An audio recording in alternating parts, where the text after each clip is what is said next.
María Kodama es autora, traductora y profesora de literatura argentina, viuda del escritor Jorge Luis Borges y guardiana de su legado literario. Compartió con el escritor casi toda su vida y lo acompañó hasta su muerte en 1986. Preside la Fundación Internacional Jorge Luis Borges. Y Claudia Farías Gómez es abogada y especialista en filosofía del derecho. Junto a María Kodama emprendió una exploración sobre la figura y la época de Juan Manuel de Rosas que presentan en el libro La Divisa Punzó. María, bienvenida. Muchas gracias. Gracias a ustedes por invitarme. Claudia, gracias. También. No, gracias a vos por invitarnos. Bueno, hablar de Rosas es hablar de un personaje transformado por los relatos en una cosa maniquea, ¿no? Totalmente. O lo maravilloso o lo maldito. Y ustedes, en este trabajo, me parece, lo que hacen es separar un poco la paja del trigo, ¿no? Sí, exactamente. Es decir, el libro surge cuando comienza la pandemia. Entonces un hermano de Claudia le estaba haciendo la revisión de su biblioteca y le dice a Claudia, este libro a mí no me interesa, así que si querés te lo doy. El libro es de Saldías, donde recoge toda su experiencia o su conocimiento sobre Rosas. Entonces, a todos nosotros, hasta el día de hoy, Rosas es el tirano, el traidor, el monstruo, el que degollaba. Y justamente en este libro encontramos, digamos, las cartas entre San Martín y Rosas, claro, que duraron 10 años. Y que son apasionantes. Son Sí, apasionantes. Realmente, sí. Entonces, bueno, las tomamos de la biblioteca y comenzamos a hacer toda la obra desde el punto de vista, digamos, bien, digamos, académico. De modo que, lógicamente, todo lo que sale no es lo que nos cuentan hasta el día de hoy. Claro. Entonces, ahí encontramos, por ejemplo, que Rosas, digamos, San Martín escribe, Sí.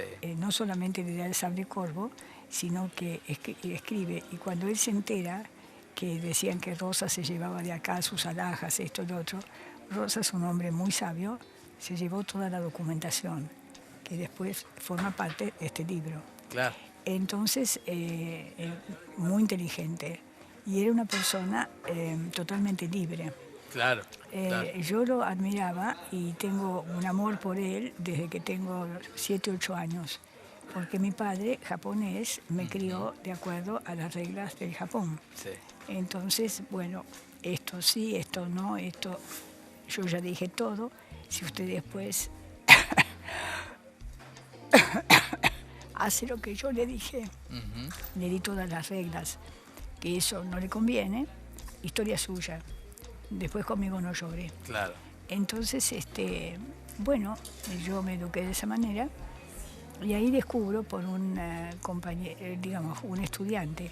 Yo cuando iba a la facultad ganaba mi dinero dando clases a extranjeros, Claro.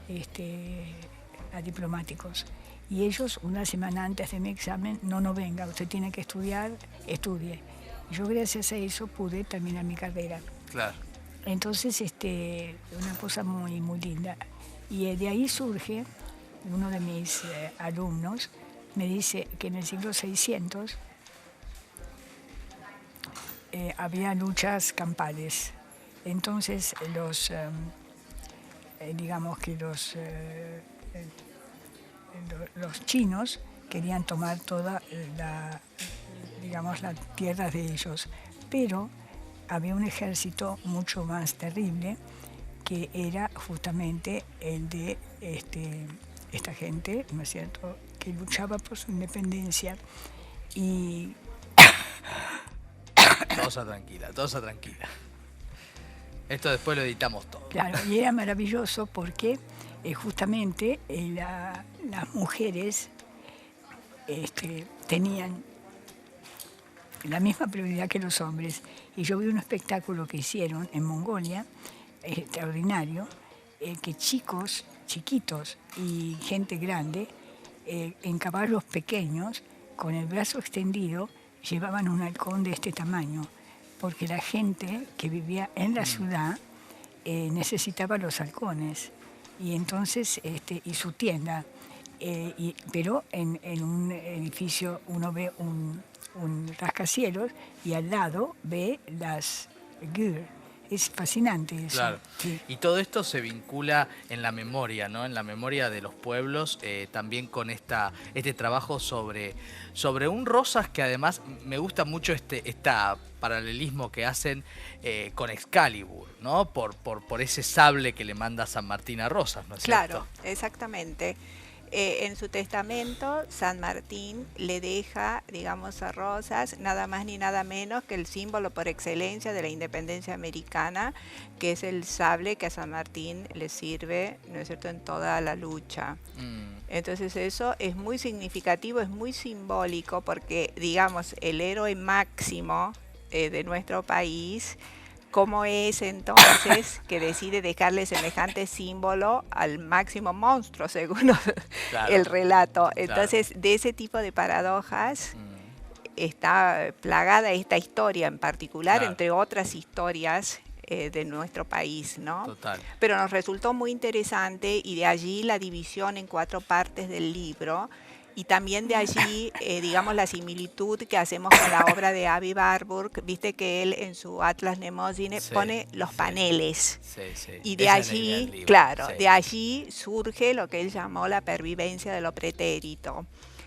Entonces, nuestra idea era esa, es decir, simplemente exponer la documentación, las cartas, en Sí. una especie de diálogo que también se establece con el lector. Sí, no hay algo conductista además. ¿no? En Claro, la claro, como interpretación. vos bien señalaste, Sí, ya hay sí, toda sí. una corriente historiográfica que lo endemonió a Rosas Sí. y que fue la prevaleciente a nivel de lo que es la educación, Total. ¿no? Luego hubo otras corrientes historiográficas que lo deificaron, por decir de alguna forma, también de la misma forma. Entonces, nosotras, habiendo leído toda esa bibliografía, por la cual Total. es difícil avanzar por las contradicciones, Sí. escogimos el camino de la objetividad y de los documentos como Total. los exhibimos. Y eso está muy claro, eso Sí. está muy claro. Ahora, no quiero dejar de preguntar, antes de cerrar la conversación, María, yo estaba revisando aquel poema que Borges escribe sobre Rosas, ¿no? Un poema, por supuesto, extraordinario, pero que me imagino que habrás tenido muy presente en todo este trabajo también, ¿no? Es la memoria tuya también. Sí, claro, sí, bueno, y cuando Borges, bueno, él tenía todos sus amigos, eran por supuesto unitarios. Entonces, cuando charlábamos, yo le explicaba, me dice, ¿y usted por qué no es unitaria? No. Le digo, ¿por qué? Bueno, en todos los colegios siempre enseñan una cosa, primario, secundario, universidad, y no ven la verdad, la realidad.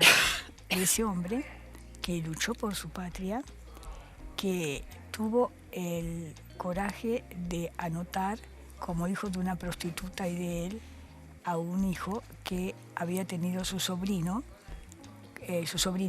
con Belgrano, y él lo anotó como hijo de él. Y la honestidad, cuando el chico tuvo 12 años o 14, él le reveló quién era el padre. Eso es una cosa que me pareció maravillosa. Y el chico, todas las cartas que escribía, la firma Rosas Belgrano. Claro. Así que me pareció una cosa lindísima que dijera la verdad.